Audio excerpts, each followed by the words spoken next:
তো hello guys, সত্যি সত্যি আপনারাকে দেখাইতে চলে এলাম, এই পাহাড়টা ঘুরতে চলে এলাম।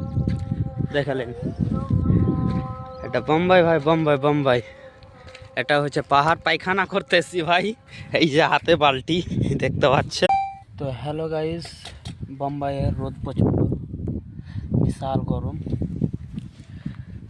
এখন হাঁকতে এসে বসে আছি, বুঝতে পারছেন।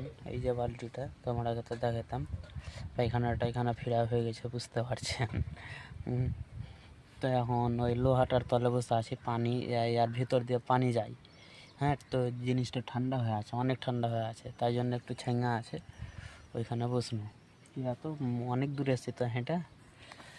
তো দেখছেন এখানে আবার কাজ চলছে, এই যে এখানে কাজ চলছে, এই যে লোকগালা কাজ করে, আবার এই ভাইগালা প্রবাসী তো জঙ্গলে টঙ্গলে সবাই থেকে যাচ্ছে ভাই। প্রবাসী মানি যন্ত্রণা রে ভাই।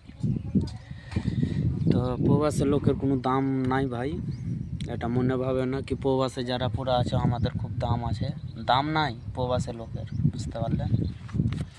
তো যা হোক, ভালো থাকেন, সুস্থ থাকেন।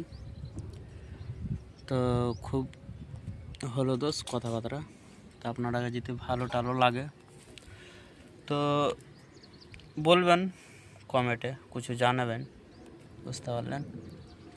তো ধন্যবাদ আপনারাকে সকলকে।